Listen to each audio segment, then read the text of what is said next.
So I do want to start on Drake Maye. Give me some good, though, because Vrabel hit on it after the game, and I think he's totally right. Turnovers erase all of the good that you do. And when you watch most of that Drake Maye game, which doesn't dismiss or discount, we can hold the good things in one hand and the bad things in the other hand, okay? This does not have to be an either or. There's a lot in the good hand. What stood out to you on that side?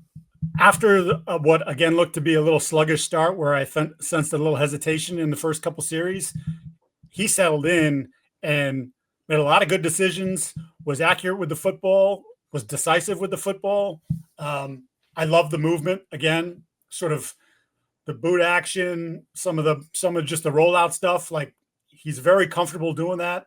And we talked about it last week. It's take some stuff off his plate when you do that, because you're reducing the number of reads. You're either going high-low or you're flooding the zone, but it's like, just make a play here. You see it, throw it. If you don't, run. And he ran well. He ran athletically in the game. So that there were certainly big portions of that. I mean, he led 2 incredibly long drives, 17-play, 94-yard drive that, of course, ends with the interception in the end zone. But like 4th down conversions, like just heady stuff that you're like, that's what I want to see from my young quarterback. It's just, as we mentioned, there's other parts of it that tend to erode all the confidence that he built up with some of the plays that he didn't make or plays that he turned the ball over. So how about this? This is something that people probably missed. Drake shredded the blitz. He was 11 of 14, 95 yards, had a touchdown against it. Okay. You mentioned seeing coverage. I don't think he was fooled once. He might have had a different view of whether or not he could get a throw in or misplaced, the arc in a particular throw, as we saw in the pick. But the Steelers did not fool him. And they played a lot of cover 1. They played a lot of cover 3. They'd spin into some, I'm not going to say 3 buzz, by the way, about a billion times. Come on. That's that for later. So Tampa 2, okay. He found the holes in the zone. He threw, as you said, accurately, an accurate throw percentage of 83%. So 5 out of every 6 throws, boom, right on the money. And for me, for a guy who's spreading the ball around, but sticks to the game plan, which, to be clear, started off like we saw in Miami, right? Like, there's a lot of outside zone. There's the bootleg concepts. And then McDaniels goes, well, I can't trust my running backs to pass protect or hold on to the ball. So we got to go quick game, right? We have these long developing play action passes. We got to do something new.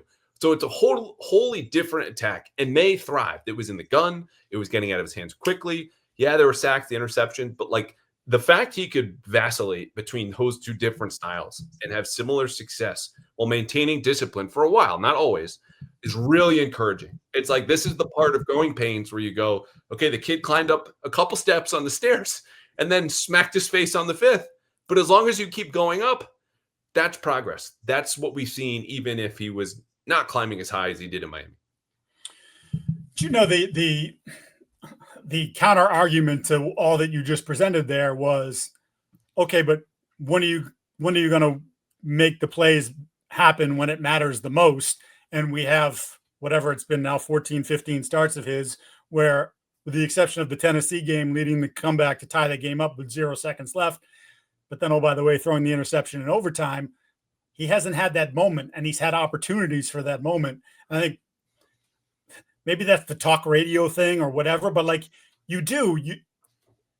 think the confidence that the entire team, the entire organization would get from him delivering in a late game situation like that is something that, when we talk about this team still learning how to win and like learning how to trust each other, like, if they look at Drake and go, no, he's got it. I just do my thing. He's got it. And I don't think they're there yet. He shows you those signs and he's taking those steps up the stairs, but thus far, all too often, he has bloodied his lip, and many occasions, then he's taken a step back before he starts climbing again. So I've talked a lot on this show about his, you call them YOLO tendencies, the wild stallion tendencies. I know how athletic I am. I know how good my arm is. I know that the environment around me is not conducive to just pew, pew, play on time, do as I'm told, and that'll be good enough because you're not getting protection or Jamario Douglas doesn't run the proper route, whatever it might be. I need to do more. Okay, Vrabel said this after the game. He needs to know he can't win everything all in one play. And I think, again, for the most part, he tamed a lot of those tendencies. But you saw on his last 2 sacks that come to fruition, right? The strip sack where he's got nobody open. Might have had Hunter Henry left seam, okay? Decided not to throw it. Yep. That's got to go into the stands or on the ground with you, tucking it to yourself. Then the last sack, 1st and 10, that last drive, sets him back 3 yards. He had a check down to the right. Literally cocked his arm. Like, I'm going to throw this. Trayvon Henderson is wide open. Pulls it down instead. The thing that interests me, and I got a theory now developing about this. Oh, I like this. Is each of those sacks where he passed up a safe decision for a riskier one came right after he had a successful scramble for a 1st down. So the reward of taking the risk for the extending play is fresh in his mind. It's the whole experience. And then the next snap, when he's tempted to do so again, though in less conducive circumstances, he takes that same risk without the same reward. And to me, his ability or the way that he learns to find that balance, now is the time to go. When I'm on a rollout, nobody's there, but I'm already on the move. I got time and space. That's the time to extend a play or create.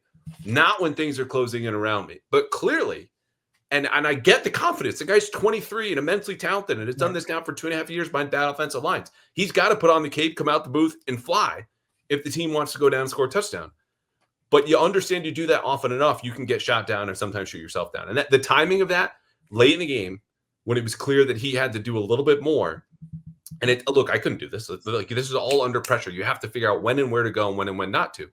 Right after those scrambles is something that I'm watching now because the timing, I don't think was an accident.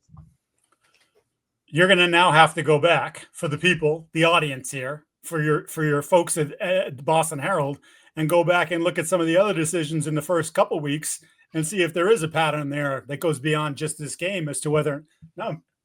Look at me, I'm assigning more work to you. You're welcome. Because you don't have enough to do, so you should do a little bit more. But it is an interesting theory. The counter argument would be all of the scrambles in the first half did not follow, or excuse me, the sacks in the first half did not follow scrambles. Like, he was throwing on time or handing it off. Like, those weren't there. But in the fourth quarter, game's on your shoulders. You're going down. You can't really run the ball. You haven't run the ball all game, which was another problem. Like, that to me, I think he wants to do it again. He's done it once. It's not there. I'll show you. You know?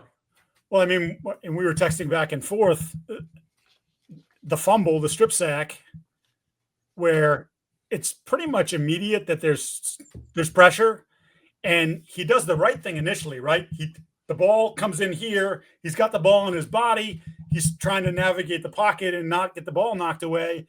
And then, for some inexplicable reason, which I believe he called stupid in the postgame, when you asked the question about what happened there, he decided he wanted to flip the ball to Trayvon Henderson. Now, when you go back and look at the tape, he's kind of going this way. Henderson's coming this way. I don't know how in the hell he thinks that he's going to get the ball there. Like, if he flips it like we've seen some of these quarterbacks do, the backhanded flip, that's not getting there. If he tries to do it this way, his body's pulling him this way. And again, the defender is still right there. Like, I don't know how it's going to get there. So it was just one of those moments where, whether you want to call it hero ball, YOLO, whatever, I'm invincible because I'm 23, trying to make a play there. Dude, you had the right thought. You put the ball away, and then to take it out, leads to a just an awful play, quite frankly, a play that can't happen. I'll tell you too, I think part of this, at least early on, the first sack that he took, he had so locked in on Hunter Henry. And we're going to get into this in a second, because their whole game plan was just pick on the Steelers linebackers until they break. Just immense pressure with play action and misdirection and more motion. It's just everything on Hunter Henry. He had 11 targets. The next closest Patriot had 4. Okay. So he's staring down Henry as a way to abide by the exact plan that Josh McDaniels had laid out. Didn't move off, has to take a 0-yard sack. So some of these mistakes are not all, again, wild stallion running out, 23, young, invincible, I'll show you. And sometimes you just have to learn the hard way and get that knocked out of you, because it wasn't going to happen last year when that was their whole offense, right? Like, his scrambling boosted his EPA way higher than it would have been had he not been a scrambling quarterback. And there's a bigger discussion about, like, he grew up watching Rodgers, who made all these throws and, side arm angles and off platform and outside of structure. And you go further back, like, Rodgers created some of that, but he watched Brady and Manning. There's a bigger conversation.